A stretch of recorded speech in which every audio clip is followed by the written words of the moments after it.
Oi, oi, people. Silky here, Death of Guitar Pop, and you are listening to Stateside Madness, because madness are the bollocks. Hi there, folks out there. I'd like you to meet Tommy McGuire and his combo. Hello, and welcome to the Stateside Madness podcast, the one and only podcast of the official Madness American fan service. I'm Lori, along with my co-host Polly, here to bring you news, reviews, and deep dives into the nutty sound of the British pop band Madness.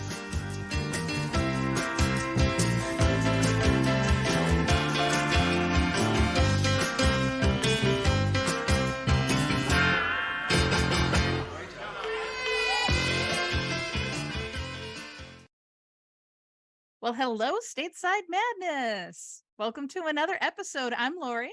And I'm Polly. Hey, Polly. Happy anniversary. And happy anniversary to you, Lori. So this has been 2 years of Lori and I doing the podcast. And of course, if I didn't already say it, did I say it? It was like 8 seconds ago. Lori, happy anniversary. Happy anniversary. So, Polly, this relationship has officially lasted longer than my first marriage. There we go. Great. And also, like a marriage, to get through this episode, I'm drinking right now. All right. Well, I looked up the traditional second anniversary gift is cotton. Cotton? Yeah. And I was thinking, what am I going to get you that's cotton? You already have like 8 million Superman logo shirts, right? So you don't need another. True, but I'm not wearing underpants at the moment. So. Oh, dear. Yeah, I'm in need of those, but I think your wife might have an issue with that. Not only that, I think I would be really, really uncomfortable shopping for those for you. Fair enough. Oh boy, this just got weird. But you know what? Hey, you know what the cure for that is? The communicator.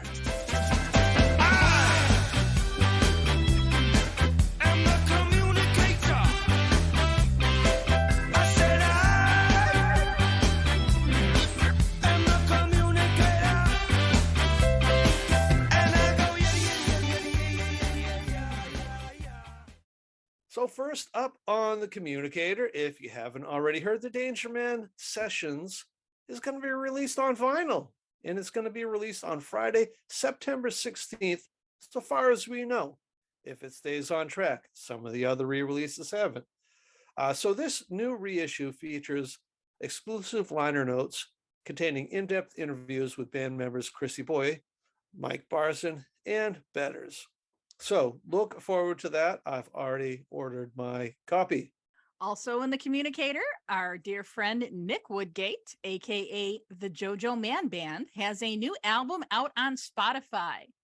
Now, I'm not sure how to pronounce this, okay? It's spelled X-A. Is that Za? Is it Sha? How would you say that, Polly? I would go ahead and say Za. Za. Message Nick. I did. I messaged him too, so. It's on him at this point.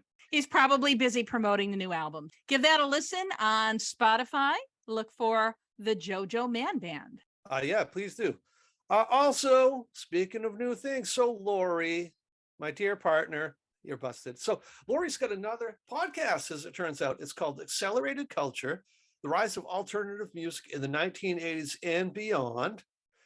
And look for that on, I'm assuming, all the platforms we are currently on as Stateside Madness. Is that correct, Lori? Well, so far we are on Podbean, and at the time of the recording, we've just been accepted by Apple Podcasts. We've submitted to Google Podcasts, Amazon, and a few others, but it sometimes takes them a week or two to actually list the podcast. But yeah, so we did our first episode, and Polly, I got to tell you, it's so weird getting used to a host other than you. Well, I make it really easy for you. So, but no, I mean, you and Trey could not be more opposite. It's really kind of an adjustment, but it's fun to be able to do a podcast about something other than madness. As much as I love madness, I also love my other 80s new wave music. So this kind of gives me an opportunity to step out a little bit, I think that's fantastic. And, hey, if there were more time in the world, maybe I'd be doing a Slade or a T-Rex podcast. But alas, we can, some weeks it feels like we barely pull off the Stateside Madness podcast. So anyways, good on you. I hope it goes really, really well. Thank you. Thank you.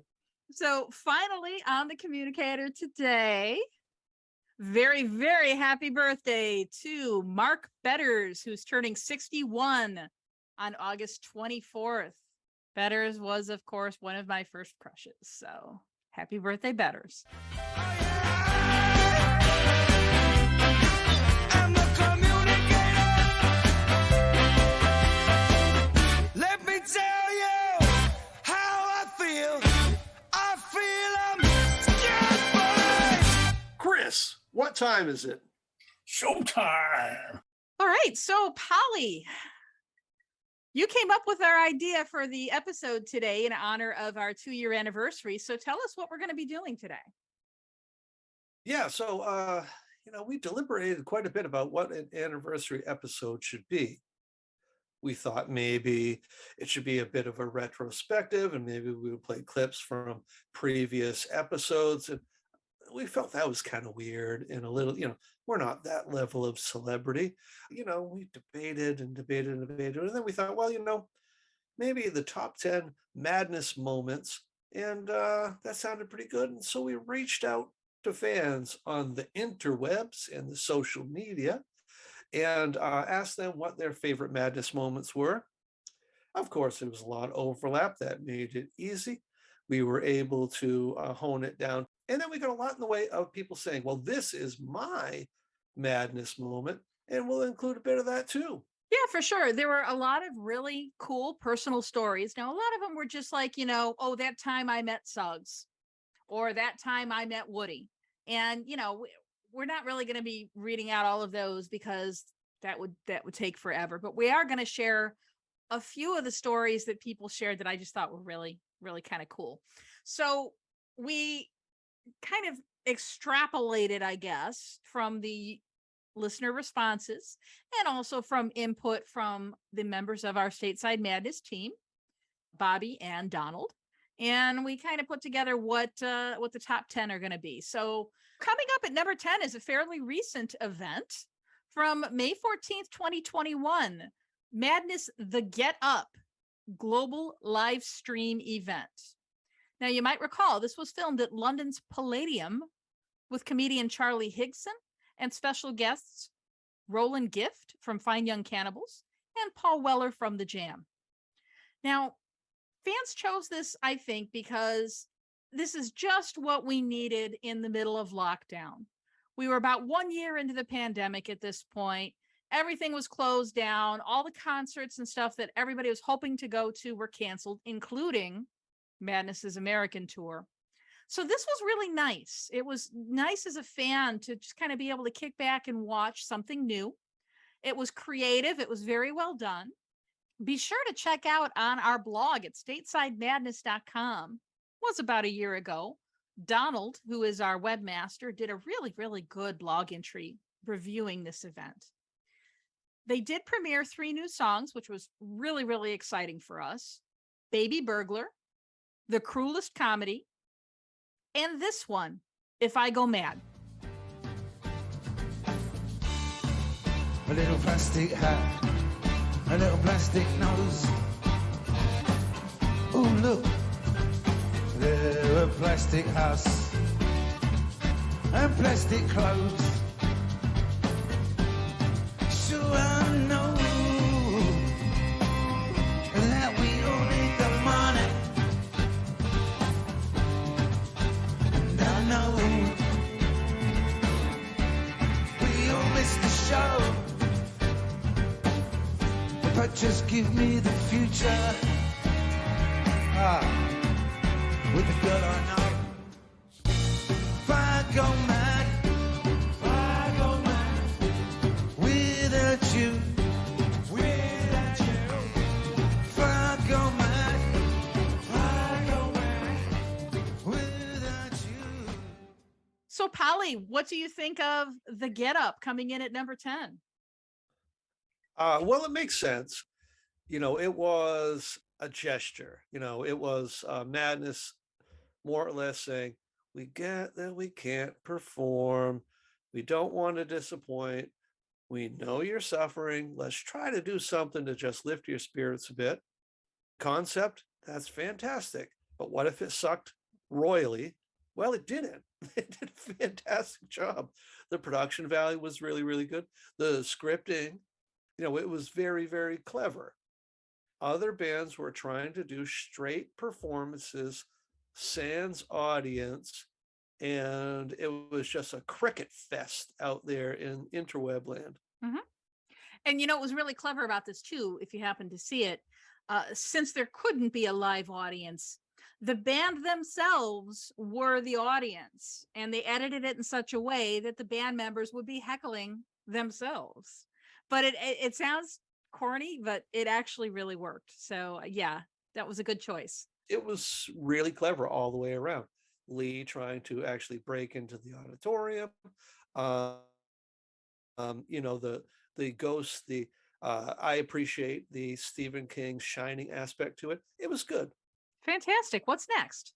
And at number 9, that would be the first annual House of Fun Weekender back in 2011.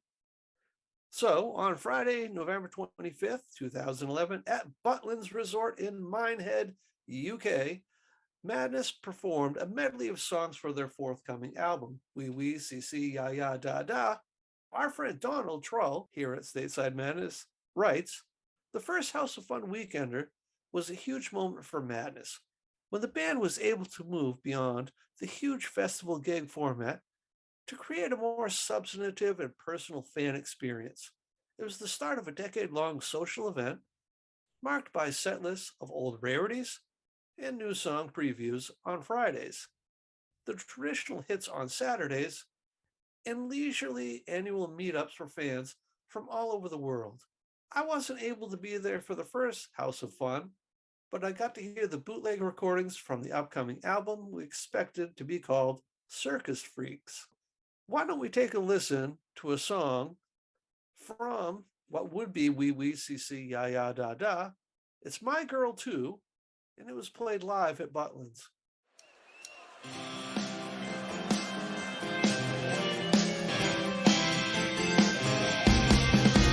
Lately, I've been wondering about you and the things you do. I'm in love, but you drive me mad, be so sad to be losing you. But last night, when we had that fight in your car, you left me in the bar. I still see her talking to her friends, acting like she just don't care. She got flair, and the way she moves with such grace, like she owned the space. She's so fine, she looks so cool, got no time, and nobody's fool. 'Cause my baby, she don't read books. And my baby, she give me dirty looks. I'm gonna be.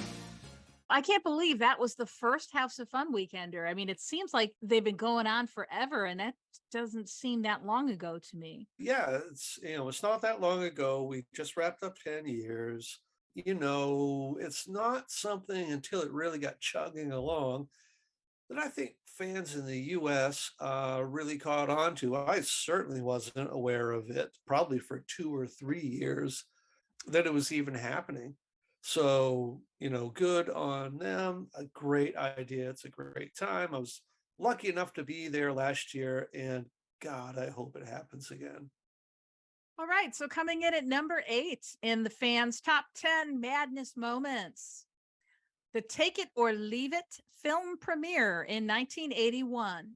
Take It or Leave It was a pseudo documentary directed by Dave Robinson of Stiff Records. And it has the band members reenacting the band's history from their early days in Camden Town. So the film description says 3 friends, Lee Thompson, Chris Foreman, and Mike Barson, start to play music together.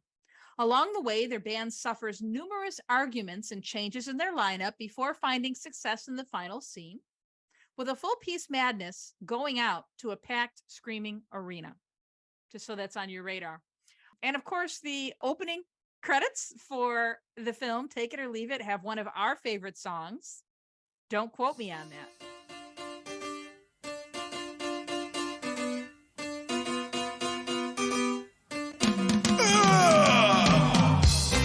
Did you hear the one? Yeah.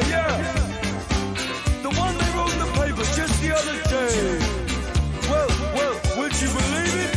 What I said, they took it all the wrong way. Now you gotta be careful about what you say, 'cause they've got a bad habit. Will you read in between the lines? Or is that what I said? No, I just can't remember. They seem to have a very good memory, though. But as far as I'm concerned, you don't have to be black, white, Chinese, or anything really. Just enjoy. You know, inevitably, it would seem that every band reaches a point where they think they can pull something like this off. Most of them have a little bit more in the way of budget going for them. So the concept of Take It or Leave It more or less cursed from the beginning, I think, on a shoestring budget, very quick filming schedule, as it were. Guys trying to play themselves just a few years in the past. Now, I'm not going to say it works or it's high art or it's fantastic just on account of its madness, but a surprisingly good effort, I think, is what I would call that. Not exactly what they're going to quote and put on the back of the DVD packet, but yeah, you know, I like it. I think they did well. Thankfully, not too long, too overindulgent. That would have been weird. It's good. It's good for what it is. Okay, so let's take a pause here. Let's go to Twitter and let's read one of our fan responses. So Tom Roberts tweeted about his top madness moment. It must be Lee and Chrissy signing my arm in Rill so I could get them tattooed on. So Rill is in Wales, I guess. I was kind of chuckling at this because, I was just thinking of the story that Silky told us about the time that he tried to get Suggs to sign his arm. Silky said Suggs refused to sign it because he said he'd regret it. Yeah, true. And you know, that's a bit of an old cliche. You show up in front of one of your idols and you don't happen to be carrying your albums with you. So what do?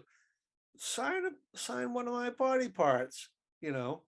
And Madness being Madness, that signed the arms. You know, they're not Def Leppard. Nobody's signing anybody's breasts out of Madness. Well, actually, I take that back. If you've got any breast signing stories, call us here at Stateside Madness. 1-800 what? Yeah, we can only hope that that's happened. But yeah, so Silky from Death Guitar Pop was telling us about his, you know, idolization of Suggs and catching up with him at one point and asking to have his arm signed, and did not work out at that moment. But yeah, so there you go. It's a cliche. I said yeah about 8 times. So here's a not funny aside.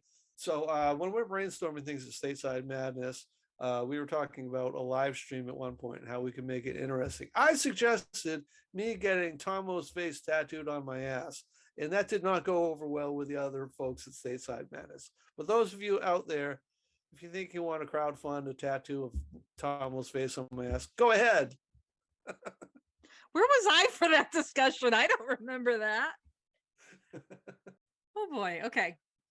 Another casualty of drinking and thinking about what to do with Stateside Madness. Okay. Take a drink and then tell us number 7, will you?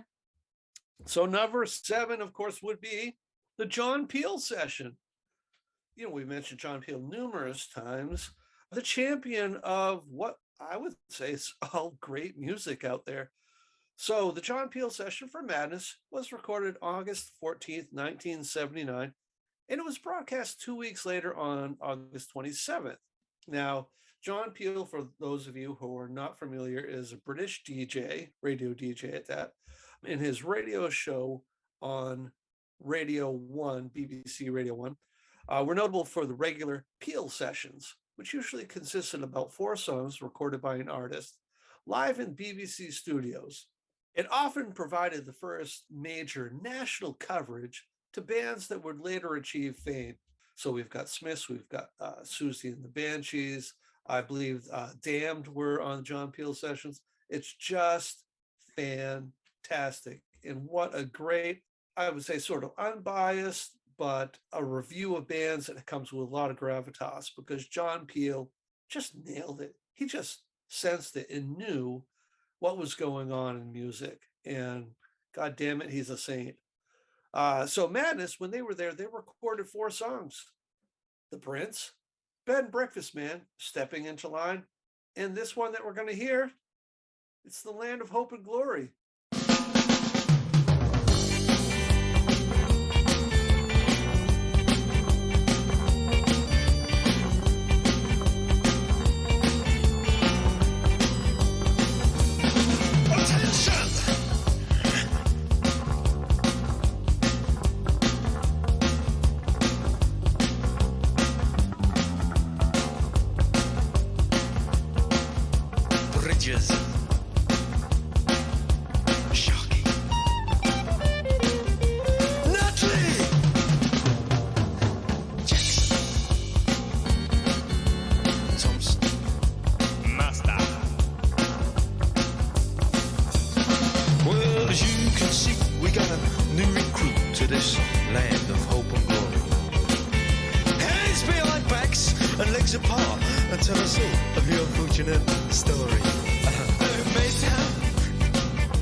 I like that particular version of Land of Hope and Glory, because I swear in the album version, it sounds like Suggs is calling Tomo mother.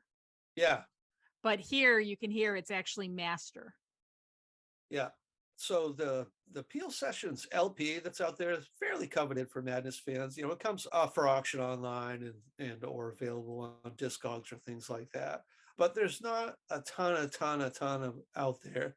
And to my knowledge, I don't think the Peel Sessions ever get re-released in any form. But so far as on LP, there's only been one version of it. So yeah, good luck getting that. Okay, next up, number 6 in our countdown of top Madness moments was the Summer Olympics 2012 closing ceremony. Madness was the first act to kick off the 2012 Summer Olympics closing ceremony in London. They performed Our House. Other performers included the Pet Shop Boys and One Direction. Now, I remember watching the closing ceremony on NBC, on American television, and they did not broadcast Madness. I don't know why. So I had to go to YouTube to find the video. So here is a little bit of Our House from the Olympics closing ceremony in 2012. You're only supposed to blow the bloody doors open. Tendremos que ver qué relación tienen Batman y Robin con la cultura inglesa. Dos grandes personajes de las tiras de superhéroes.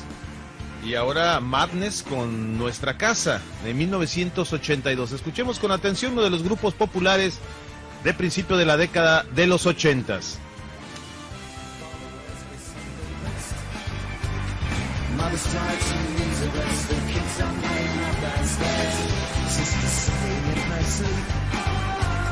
Brother's got a date to keep, he can't hang around. Where?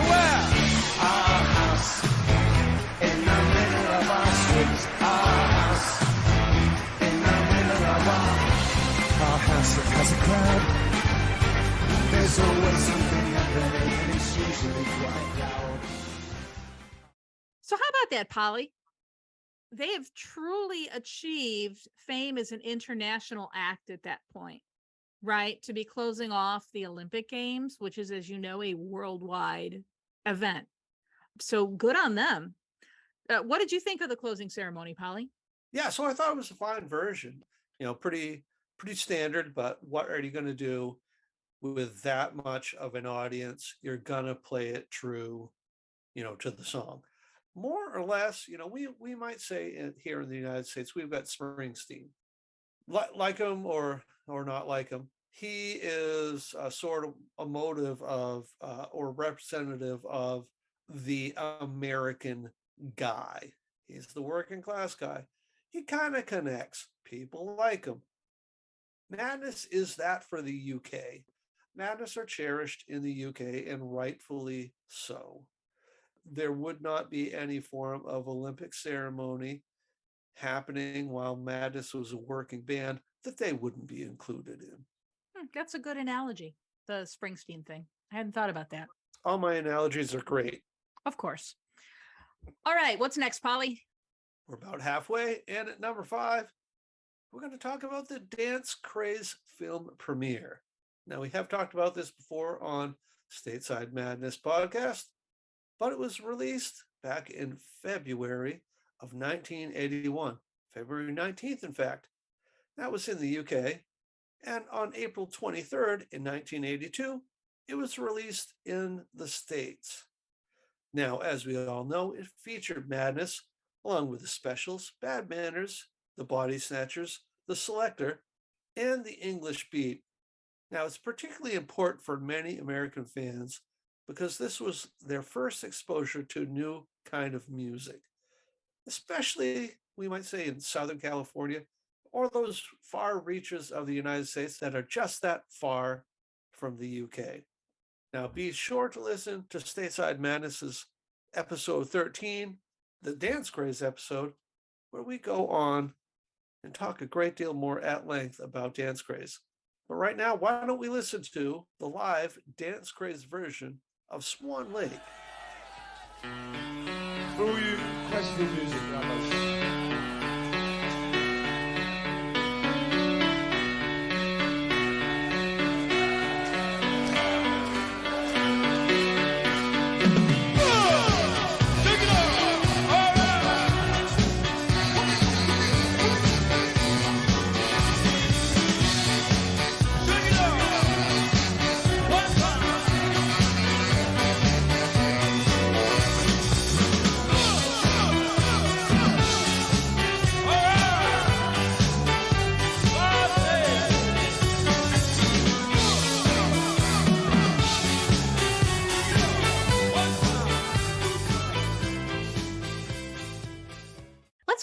Twitter and see what one of our fans has said.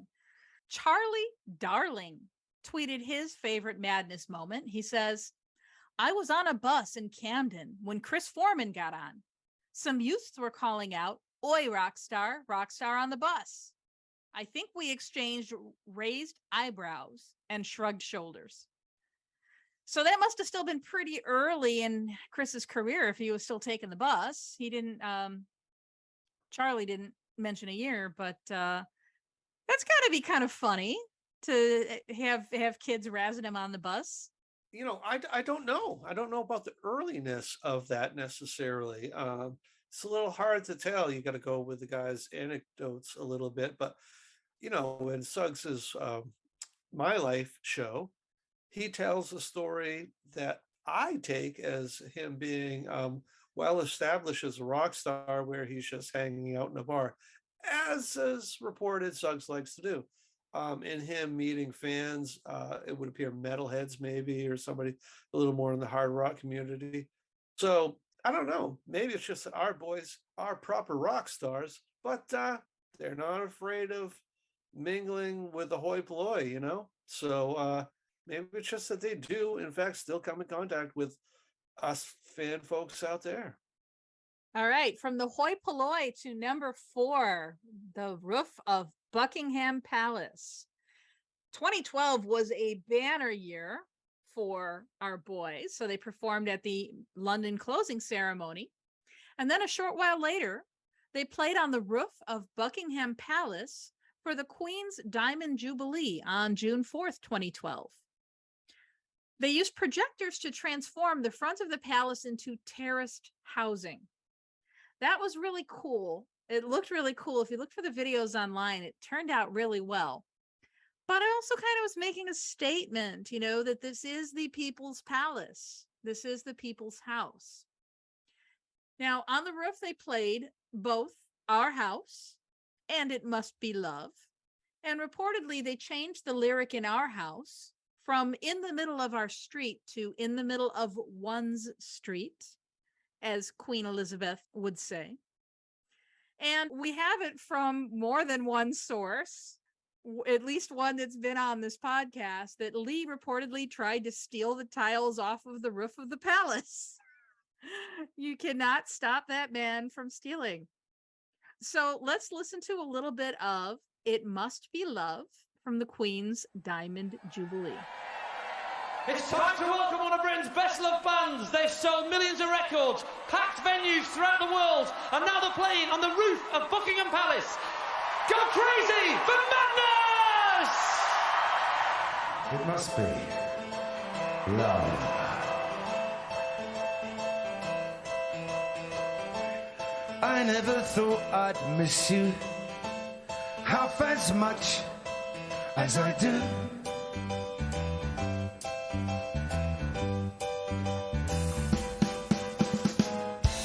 And I never thought I'd feel this way, the way I feel about you.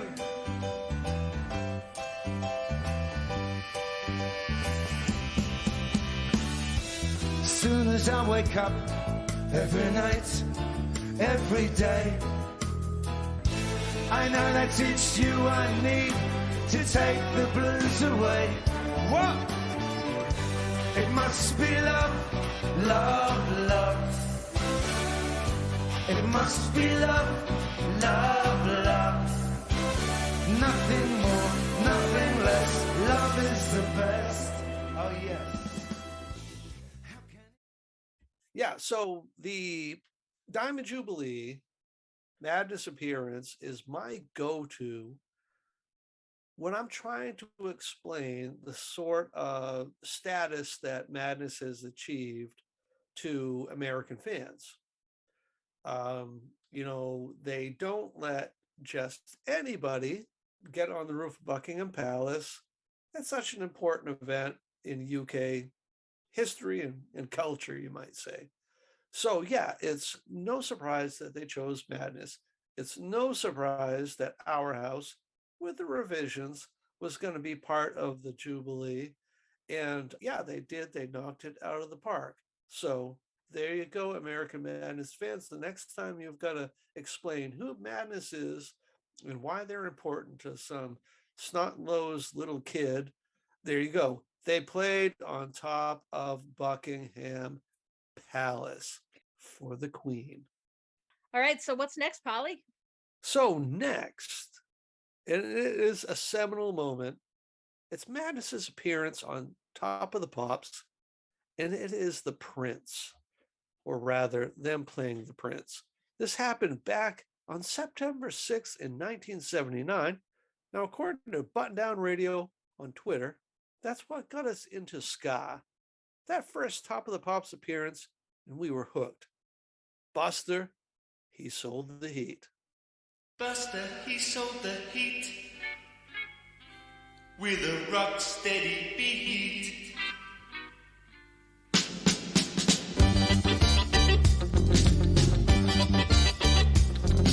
An earthquake is erupting, but not in Orange Street. A ghost dance is preparing, you got to help us with your feet. If you're not in the mood to dance, step back, grab yourself a seat. This may not be uptown Jamaica, but we promise you a treat. Buster, pull me over with your bogus dance, shuffle me off my feet. Even though I'll keep on running, I'll never get to Orange Street. So, Top of the Pops is really kind of the British equivalent of American Bandstand, right? Pre-MTV, that's how a lot of young Americans got new music, was through American Bandstand. On the other side of the pond, Top of the Pops. So that would have been, their first major television appearance, and that would have been the first time that many British fans would ever have seen them. Top of the Pops, much like American Bandstand, yeah, it's a bit watered down. It's a bit Joe Status Quo. It's made to appeal to the masses and whatever like that. But I've got a million of those. Seeing something on TV and it just sticking in your heart for a million years. Mm-hmm. I seeing Little Richard on the Mike Douglas show, that changed my life. Seeing Prince on television for the first time, that changed my life. Seeing David Bowie, I believe the first white act to appear on Soul Train. These are things that you don't forget.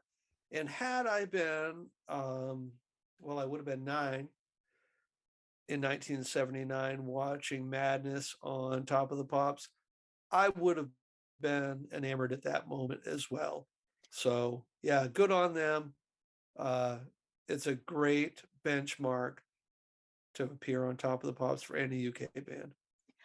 Something else worth noting too, Madness were banned from Top of the Pops on at least 2 occasions, but then somehow they always got invited back, and they were banned for silly things, for messing around on stage, like dancing behind other performances, refusing to lip sync, stuff like that.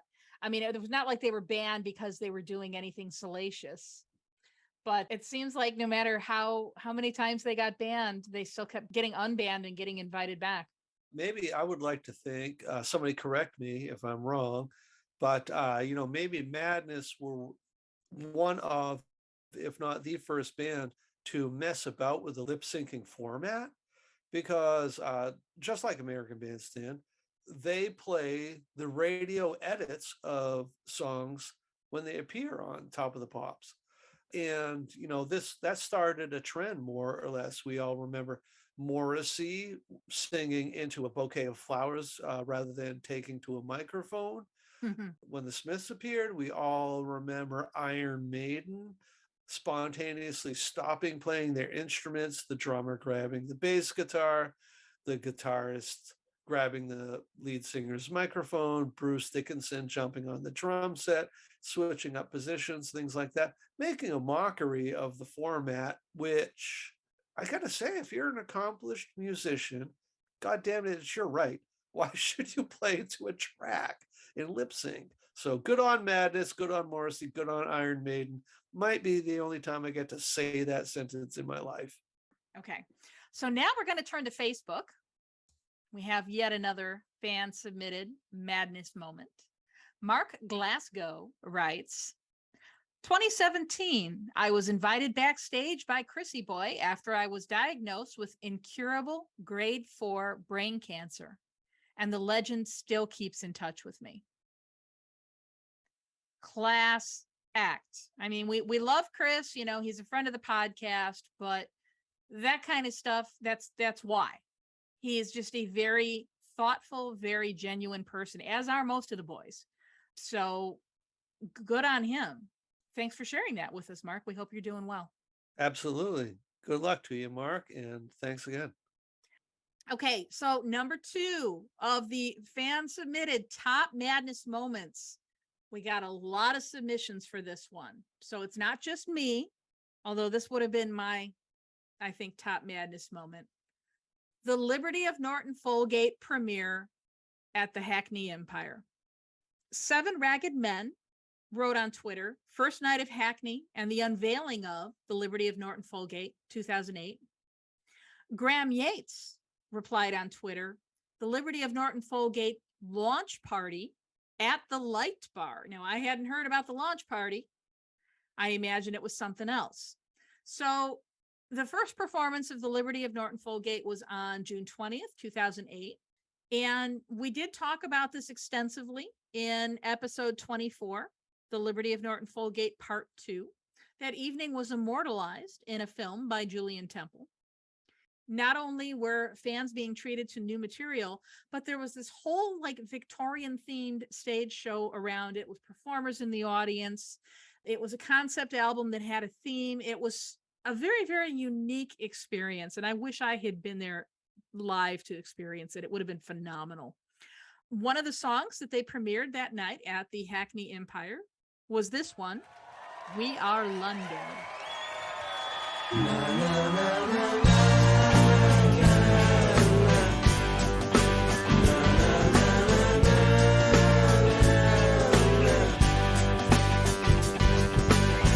From Regent's Park, Moss down to Baker Street,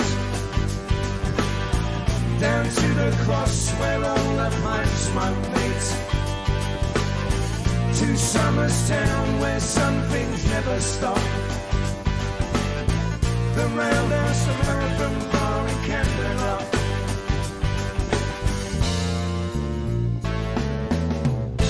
You can make it your own hell or heaven. Live as you please. Can we make it if we all live together as one big family? All right, so Polly, I know you and I actually spent 2 episodes talking about the Liberty of Norton Folgate. Anything you'd like to add? The Liberty of Norton Folgate, as we explained on episode 24, it's a monumental moment.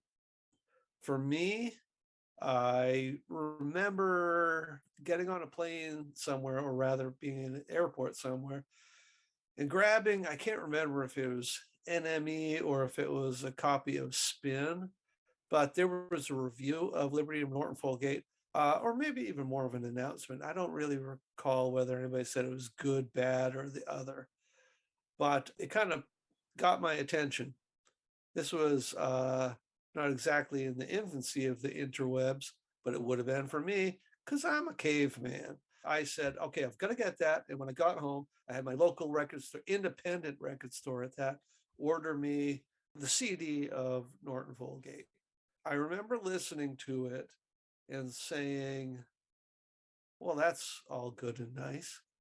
And then continuing to listen to it and saying, this isn't just good and nice, this is masterful. So I didn't have the good fortune in 2008 to even know that they were going to be more or less premiering Norton Folgate.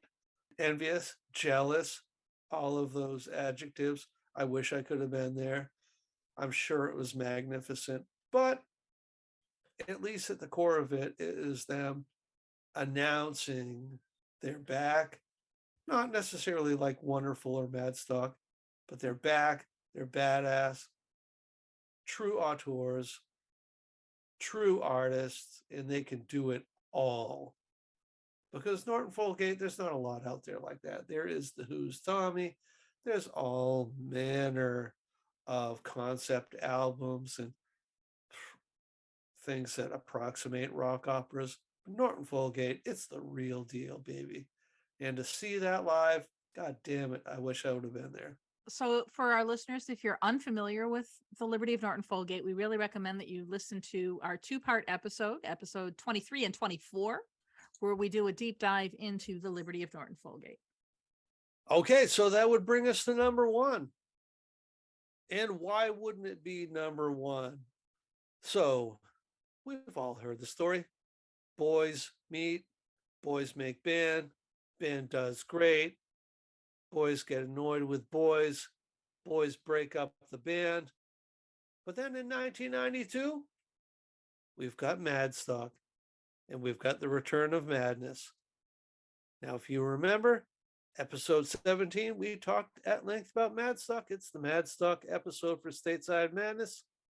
We know that Madness had broken up in 1985, and shortly after, they released the single Waiting for the Ghost Train, sort of their swan song, if you will. Now, they would not perform again until Saturday, August 8th, 1992, at Madstock in Finsbury Park, London, where they shook the ground.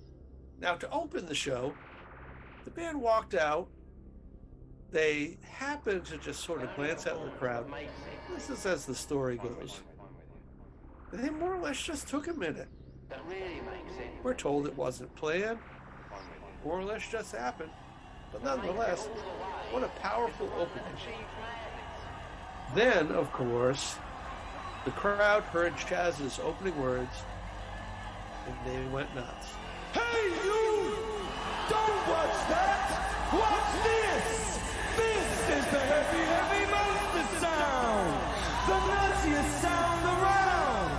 So if you coming off the street and you're beginning to feel the heat, well, listen, Buster, you better start to move your feet to the rockinest, rock steady beat of madness.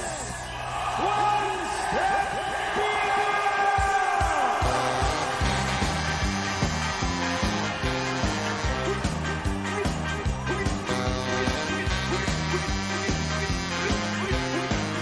This is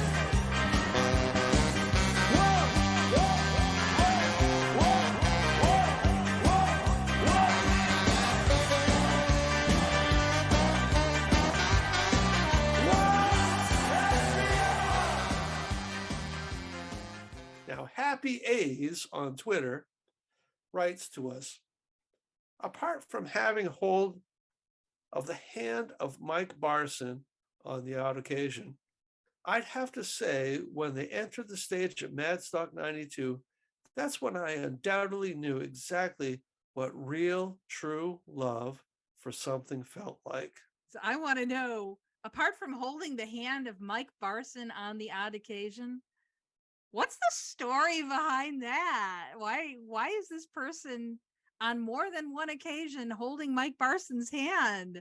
I need to know more here. Yeah. So please write to us, pen and paper with a stamp on it, to Stateside Madness. For Polly, yeah. But yeah, without a doubt, Madstock 92 is the number one madness moment. And to watch the DVD and just you can pick up on the electricity in the air, that moment you were talking about when the band first walks out on stage. I've talked to people who were there. I'm envious of people who were there. It just sounds like it was absolutely freaking awesome. And as we all know, there was actually an earthquake from the fans stomping up and down. It measured on the Richter scale. What an amazing comeback from a band that I think a lot of people had written off. Absolutely. And, imagine the scenario if it had gone another way. And the fans more or less granting that gift to them of the confidence they needed to go on and produce their most mature and in many respects, their best work from that point on. Somehow they got the timing just right. I think it was just the right amount of time that they were away. Either people still miss them, still love them. Had they waited too long, it might have become another one of these, novelty acts from the 80s that are doing, one of their little tours like we see going on, every few years. The timing was impeccable to sustain a festival like Madstock, Our thanks to everybody who submitted your top madness moments, Twitter, Facebook, Instagram. I don't think anybody submitted on Instagram, but you could have. We are on Instagram. We are on all the social media. Polly, you've really been working very hard in trying to arrange some interviews, which I think are going to be in our next episode. So could you talk a little bit about the interviews that we're going to be having in 2 weeks? Yeah, so for the next episode and in future episodes, we wanted to sort of expand from a straight up madness topics to maybe tangential madness topics, madness adjacent sort of topics. We're going to be talking to a lot of up and coming bands, hopefully ones that were influenced by the ska scene, maybe madness themselves, maybe people we just think need a little bit of a voice out there. And so in our next episode, we're going to be talking to a couple of American bands that are very female-centric, very punk-centric, very ska-centric. And look forward to that coming up in 2 weeks. Right. So we allowed our friend Donald, who is our webmaster at statesidemadness.com, to choose our closing song. We heard a little bit from Donald earlier in this episode for number 9 when he talked about hearing the early tracks off of Wee Wee CC Ya Ya Da Da at the first annual House of Fun Weekender. Donald wrote about that. I got to hear the bootleg recordings from the upcoming album we expected to be called Circus Freaks. The new song, Big Time Sister, caught my fancy, even though it didn't turn up in the special edition of Wee Wee CC, along with a DVD of that historic Friday night Butlins set.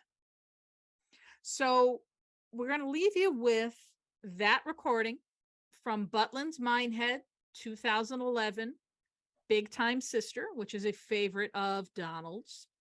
Please do check out statesidemadness.com. We've got a great blog there that Donald maintains. And we'll see you back in 2 weeks. It's a goodbye for me. And that's a goodbye for me. Go get a beer, Stateside Madness, and cheers to us for 2 great years. I know what we're doing.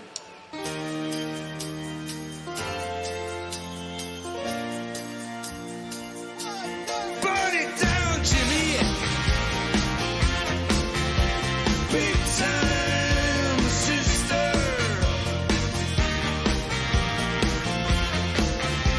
Big time sister.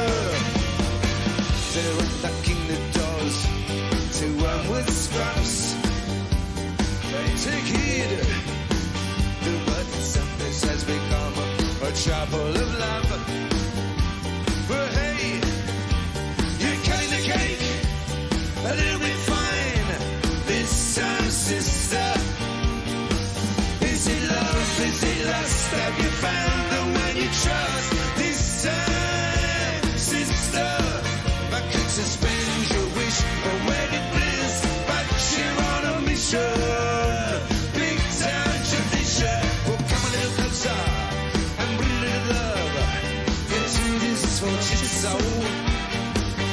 Let's consummate. It's never too late. We got 10 years to uphold. Feel no pride, feel no shame, cast no doubt, no blame. This time, sister, when you walk into the house, keep your eyes on your spouse to be or nothing.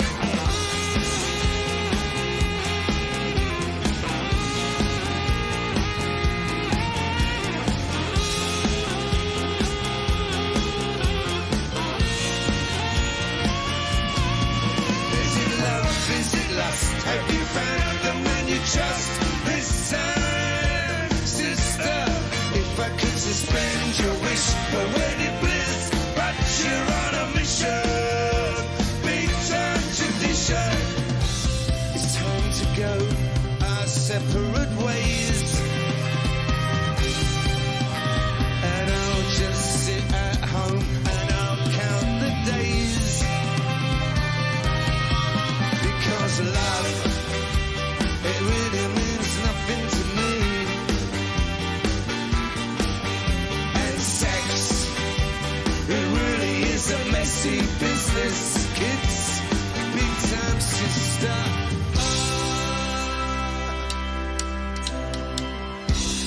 Thank you. So you got the message.